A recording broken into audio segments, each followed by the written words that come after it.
The concert hall stood tall in the middle of the city, wrapped in glass and pale stone, shining under the late afternoon light. On that day, the place was filled with quiet pride. It was not an ordinary day. A famous pianist was holding a public audition, something that rarely happened. Musicians had traveled from many places, some from far away, just to sit in this room for a few minutes and show what they could do. Inside, the air smelled faintly of polished wood and old music books.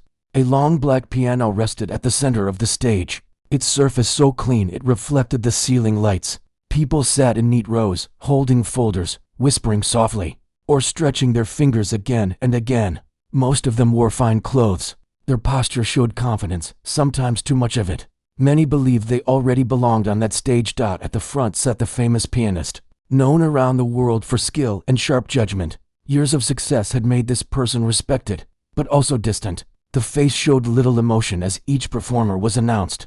A few assistants sat nearby, writing notes, watching the clock, and guiding the flow of the audition. One by one, musicians were called. Some played well, some made mistakes.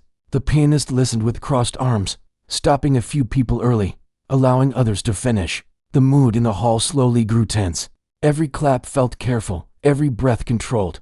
Near the back of the hall, away from the spotlight, a blind girl sat quietly. She held a white cane across her knees, her fingers resting gently on it as if it were part of her. She did not speak to anyone around her. She did not look nervous, but she did not look confident either. Her face was calm, almost thoughtful, as if she were listening to something deeper than the sounds in the room. She wore simple clothes, clean but plain. Nothing about her appearance suggested she belonged among the polished performers sitting nearby. A volunteer from a local community center had guided her inside earlier, and now sat a few seats away, watching the stage with concern. Some people noticed her. Their eyes lingered for a moment, then turned away. A few leaned toward each other and whispered. They did not whisper kindly. In their minds, this place was not meant for someone like her. This was a hall for trained musicians, for people who could read music sheets and see the keys under their fingers. The blind girl did not react. She listened. She counted the sounds of footsteps on the stage, the way the piano lid was lifted, the tone of applause after each performance. She knew where she was. She had known long before she arrived. Her number was written on a small card tucked carefully into her pocket. She had touched it many times during the day, not because she needed to read it, but because it reminded her that she had earned this moment. She had practiced for years in a small room with poor lighting and an old piano that often went out of tune. She had practiced when others slept. She had practiced when her fingers hurt and when hope felt thin. The audition continued. Time passed. Some people left early, disappointed. Others grew more confident as weaker performers walked off the stage. The blind girl remained still. Then, the assistant called the next number. The voice echoed across the hall, clear and loud. It was her number. For a moment, nothing happened. Then the sound of a cane tapping lightly against the floor broke the silence. Heads turned. The blind girl stood up slowly, steadying herself. She took a deep breath, then stepped into the aisle. A wave of confusion moved through the room. People looked at one another. Some frowned. Some smiled in disbelief. A few laughed quietly, thinking it was a mistake. The famous pianist raised an eyebrow. The assistant hesitated, unsure whether to stop her or guide her forward. No one had expected this. The blind girl walked carefully toward the stage, counting her steps, guided by memory and sound. The volunteer stood up halfway, ready to help, but the girl lifted her hand slightly, a gentle sign that she was fine. When she reached the steps, an assistant rushed forward and offered an arm. She accepted it without shame. She was not there to prove she needed nothing. She was there to play. As she stepped onto the stage, the lights felt warmer, even through closed eyes. She could sense the size of the space by the echo of her own breathing. She could feel hundreds of eyes on her, heavy and questioning. The famous pianist leaned forward. The voice that followed carried doubt, not cruelty, but not kindness either. The question was simple. Did she understand the level of this audition? She nodded once and answered softly that she did.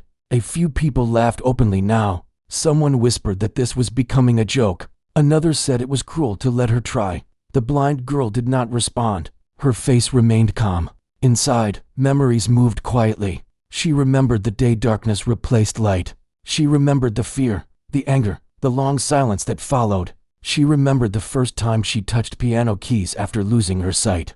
How sound became shape and space and color in a different way. She was guided to the bench. The assistant adjusted it slightly, then stepped away. The hall grew quiet again, but not with respect. It was a waiting silence, filled with doubt. Her hands hovered above the keys. She did not rush. She listened. She listened to the room, to the piano, to herself. Some people leaned back, already bored. Others prepared to look away. The famous pianist crossed their arms again, expecting little. The blind girl lowered her hands toward the keys, not yet touching them. Her fingers moved slightly, memorizing the space. She smiled faintly, not at the audience, but at something within Dot at that moment. No one in the hall knew that they were about to witness the beginning of a story that would travel far beyond those walls. To them, she was just a blind girl in the wrong place, sitting at a piano meant for greatness. They did not yet understand that greatness had already arrived, quietly, without asking for permission. The room stayed quiet as the blind girl sat at the piano. Seconds passed, long enough for some people to shift in their seats. A few sighed, already losing patience. Someone near the back whispered that this was a waste of time. Another person quietly laughed, shaking their head. The famous pianist watched closely, face unreadable. Years of experience had taught this person to judge talent within moments. Right now, there was no sign of anything special. Just a girl sitting still, hands resting lightly near the keys. One of the assistants leaned forward, ready to signal the start or stop the moment things went wrong. The rules were clear. Performers were expected to begin quickly. Silence was not part of the test. The blind girl felt the weight of the moment. She could sense impatience in the air, like a low hum beneath the quiet. She did not rush. Rushing had never helped her before. Music, to her, was not about speed. It was about listening first. She placed her fingers on the keys, not pressing them yet. She traced the shape of the piano through touch alone. Each key felt familiar, even though this piano was new to her. She had played many like it, always learning their voice before asking them to speak. The famous pianist cleared their throat, a small sound but enough to cut through the room. It was a reminder that time was passing. At last, the blind girl pressed the first key. The sound was soft, too soft, some thought.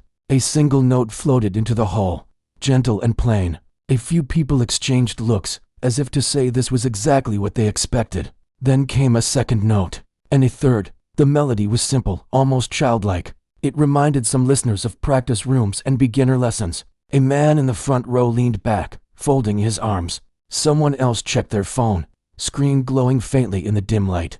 The famous pianist did not interrupt. There was no rule against simple music. Still, the crossed arms returned. The message was clear. This was not impressive, but the blind girl was not playing to impress. She was playing to begin slowly, almost without warning. The melody shifted. The simple notes began to carry weight. The rhythm deepened. The pauses between sounds grew meaningful, filled with quiet emotion. The music stopped being a lesson and started becoming a story. The blind girl's posture changed. Her shoulders relaxed. Her breathing fell into time with the piano. She was no longer aware of the audience or the judgment. In her mind, the room faded, replaced by memories, feelings, and places that only she could see. Somewhere in the audience, a whisper stopped mid-sentence. A woman who had been smiling in doubt leaned forward. The man with crossed arms slowly lowered them. The notes grew stronger now, flowing with purpose. There was sadness in them, but not weakness. There was struggle, but also calm. It was the sound of someone who had learned how to live with loss without letting it break them. The famous pianist shifted slightly in their seat. They had heard many performances in this hall. Perfect technique, fast fingers, loud applause. But this was different. This music did not ask for attention. It earned it. The blind girl's hands moved with quiet confidence. She did not look down at the keys. She did not need to. Each movement came from memory and instinct built over years of practice. Mistakes did not appear because she was not thinking about mistakes. She was simply telling the truth through sound. A few people in the audience began to notice something strange. Their breathing had slowed. Their thoughts had quieted. The music seemed to pull them inward, asking them to listen not just with their ears, but with something deeper. An assistant glanced at the clock, then forgot about it. The melody rose, then fell, like waves meeting the shore. It carried moments of silence that felt just as important as the notes themselves. In those pauses, the hall felt full, not empty. The famous pianist leaned forward now, elbows resting on knees. The expression had changed. Doubt was no longer there. In its place was focus, sharp and honest. The blind girl pressed into a section that required control, not speed. Her fingers danced lightly, each note clear, measured, alive. This was not a performance built to show skill. It was built to share something real. A man in the second row felt his throat tighten and did not know why. A young student near the aisle stopped taking notes. Even those who had expected failure now sat still, afraid to break the moment. The music grew quieter again, returning to the softness of the beginning. But it was no longer the same. It had traveled somewhere and come back changed. The blind girl's face remained calm, but there was a faint emotion in her expression now. Not pride, not fear. Something closer to release. She reached the final part slowly. Each note felt deliberate, like footsteps taken with care. The piano seemed to respond to her touch, resonating through the floor, the seats, the walls. As the last note faded, the blind girl kept her hands on the keys. She did not move. She let the sound disappear fully before lifting her fingers for a moment. No one clapped, not because they were unimpressed, but because they were unsure how to return to the room they had been sitting in before she played. The silence felt heavy, respectful, almost sacred. The famous pianist stood up slowly. The movement broke the spell just enough. Applause began, hesitant at first, then growing stronger. It filled the hall, louder and more honest than any applause heard earlier that day. The blind girl did not smile widely. She did not bow deeply. She simply stood when guided, her head slightly lowered, listening to the sound she had created in others. The famous pianist looked at her, not with judgment now, but with something closer to surprise mixed with humility. A question was forming, one that had nothing to do with rules or auditions. As the applause continued, the blind girl stood quietly, unaware that the room had already changed its mind about who belonged remembered and who would never be forgotten. The applause slowly faded, but the feeling it left behind did not disappear. People sat still, some with hands halfway lowered, unsure what to do next.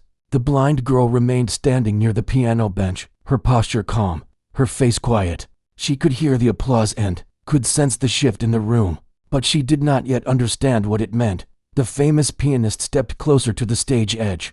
The sound of polished shoes against the floor echoed clearly in the silence. When the voice came, it was different from before, softer, slower. The question asked was simple, almost careful. Where had she learned to play like that? The blind girl turned slightly toward the sound. She answered honestly. She said she learned at home, on an old piano that belonged to her family. She said she had never studied at a big school. She had never stood on a stage like this before. A quiet stir moved through the audience. Some exchanged looks. Others leaned closer, as if distance itself might make them miss something important. The famous pianist asked another question. How long had she been playing? She paused, thinking. She said she started before she lost her sight, but she truly learned after. Music had become her way of seeing, her way of understanding space, emotion, and time. For the first time that day, the famous pianist nodded, slowly, with respect. There was no applause this time, no laughter, just listening. An assistant whispered something about the schedule, reminding them there were still performers waiting. The famous pianist lifted a hand gently, signaling to wait. The blind girl was invited to sit again. This time, the room did not doubt her place there. Chairs creaked as people adjusted, settling in. Phones were lowered. Notebooks were forgotten. Everyone was ready in a way they had not been before. The famous pianist asked if she would play one more piece, not as part of the audition, but as a request. The blind girl agreed. She sat down, her fingers finding the keys without effort. There was no nervous pause this time. She began almost at once. This piece was different. Where the first had been gentle and reflective, this one carried movement. It told a longer story. It spoke of long nights, quiet rooms, and hope that refused to fade. Her hands moved with confidence now. The music flowed freely, no longer cautious. It rose and fell with emotion that felt lived, not imagined. People listened with their whole bodies. Some closed their eyes. Some felt warmth rise in their chest, unexpected and strong. The famous pianist stood very still, eyes fixed on her hands. Years of experience told them this was rare, not perfection, but truth, something that could not be taught. When the final note faded, there was no silence this time. Applause broke out immediately, louder than before. Some stood, others followed. The blind girl rose slowly, guided by sound and presence. She felt the vibration of clapping through the floor. She smiled, small and unsure. touched by something she could not fully see but deeply feel. The famous pianist stepped forward again. This time, the words spoken were clear in public. An apology, not loud, not dramatic, just honest. The room went still again, but this stillness felt warm. The famous pianist admitted they had judged too quickly, admitted they had expected very little and received far more than expected. The blind girl listened quietly. She did not interrupt. She did not respond with pride or anger. When asked if she wished to say anything, she shook her head gently. Music had already said enough. Someone in the audience began recording. Another shared it quietly. No one realized how fast it would travel. After the audition ended for the day, people gathered near the stage. Some wanted to speak to her. Some wanted to thank her. Others simply wanted to be close to whatever they had felt while listening. The blind girl stayed calm through it all. The volunteer stayed nearby, watching with wide eyes. This had never been part of the plan. Later that evening, as the hall emptied, the famous pianist sat alone for a moment, listening to the quiet room. The piano waited, silent, elsewhere. A short clip of the performance appeared online. At first, only a few people watched. Then more comments followed, shared messages, questions. Who was she? Where did she come from? By morning, the video had spread further than anyone expected. People from different places felt the same pause in their day, the same pull to listen. The blind girl woke up unaware of any of it. She went through her morning routine as usual. She touched the keys of her old piano at home, played softly, just for herself. Her phone rang again and again. Messages she could not see but could hear through others, invitations, requests, gratitude. She listened quietly, taking it in slowly. The world had begun to notice her, not because of what she lacked, but because of what she carried. And though she could not see the path ahead, it was opening all the same, shaped by sound, sincerity, and a moment that had changed far more than one room. The days that followed moved faster than anything the blind girl had known before. What began as a quiet audition had turned into something much larger, something she could feel even without seeing it. Voices around her sounded different now, softer, careful, full of excitement and confusion at the same time. At first, she did not understand why her phone kept ringing. The volunteer helped her listen to the messages. Some people wanted interviews. Some wanted her to play again. Others simply wanted to say thank you for the way her music had made them feel. She listened without rushing. Sudden attention felt strange. For most of her life, she had learned how to stay unnoticed. She had learned how to walk carefully, how to wait patiently, how to accept silence. Now silence was gone, remembered only in short moments between calls. The famous pianist reached out again, not through assistance, but directly. The voice on the line sounded thoughtful, almost unsure. There was an invitation to return to the hall, not for an audition, but for a conversation. When she arrived, the building felt different. The echo of her steps carried warmth instead of doubt. People greeted her kindly. No one whispered this time. She sat across from the famous pianist in a quiet room away from the stage. The piano there was smaller, less grand, but familiar in its presence. For a moment, neither spoke.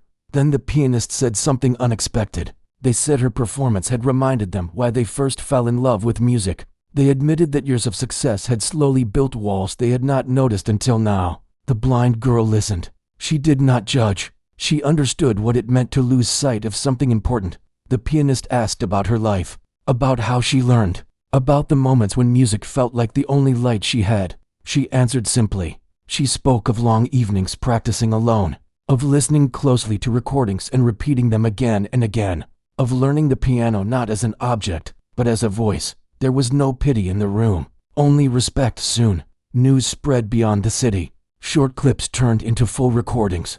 Articles were written. People shared her story, often adding their own words, their own meaning. Some called her inspiring. Some called her a miracle. She did not choose those words. She only knew she played music because it made sense to her world. Invitations arrived from different places, small halls, large theaters, even schools that had once seemed unreachable. She said yes carefully. She did not want to be everywhere at once. She wanted each performance to mean something. Her first public concert after the audition was held in a modest hall. Not too big, not too small. When she walked onto the stage, the applause felt gentle, welcoming. She played the same piano piece that had started everything. This time, she felt the audience listening from the first note. There was no need to prove herself. As the music filled the space, she felt something new. Not fear, not pressure, but connection. People cried openly. Some smiled through tears. Others sat quietly, hands folded, breathing slow. Afterward, people lined up not for photos, but for words. They spoke of memories her music had awakened, of pain that had softened, of hope that had returned quietly. The blind girl thanked them, one by one. She did not rush. Every voice mattered. Back home, her old piano waited, slightly out of tune. She played it every night, grounding herself in what had not changed. The famous pianist attended one of her concerts, sitting among the audience, unnoticed. When the performance ended, they clapped like everyone else, no longer above the moment. Later, they met briefly. No speeches, just a shared understanding. More opportunities followed. Recordings, collaborations. Each step forward felt careful, honest. She remained herself. She traveled with a small group. She rested when she needed to. She said no when something did not feel right. People began to speak not only of her talent, but of her calm strength, of the way she listened more than she spoke, of how she reminded others that music was meant to be felt, not measured. One evening, after a long day, she sat quietly with her hands resting on the piano keys. She thought of the hall where she had first been doubted. She thought of the laughter she could still remember. None of it hurt anymore. Instead, she felt gratitude, not for the mockery, but for the moment that allowed her music to be heard. The world was still loud, still rushing, but within that noise, her sound had found a place, and it was not finished speaking yet.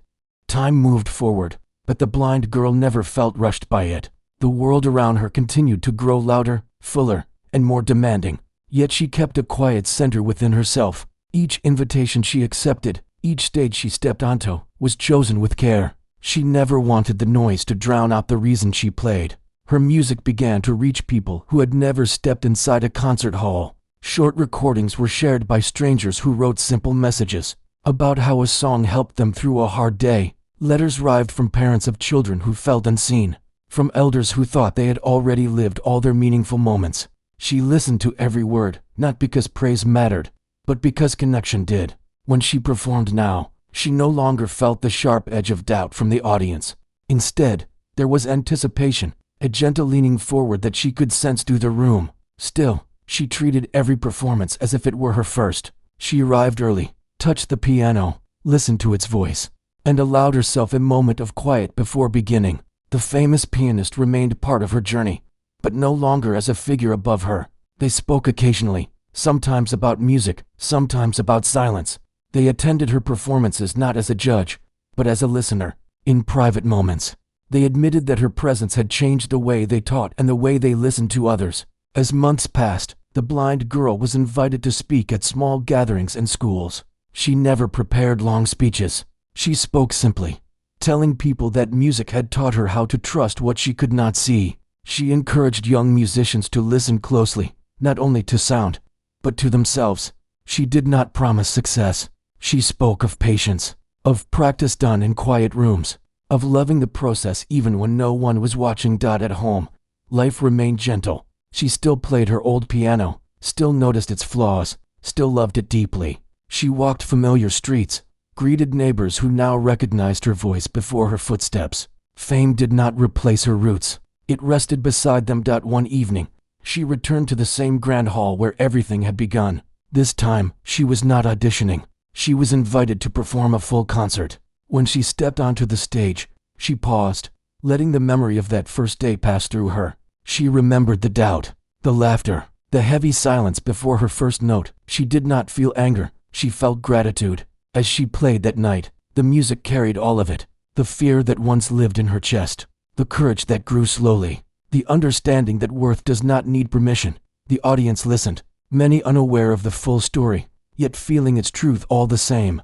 The music did not explain. It did not argue. It simply existed. After the final note, the applause rose and fell like a wave. She stood quietly, receiving it with calm respect. When she left the stage, she felt complete, not because of approval, but because she had stayed true to herself. Later, in a quiet room backstage, she rested her hands in her lap.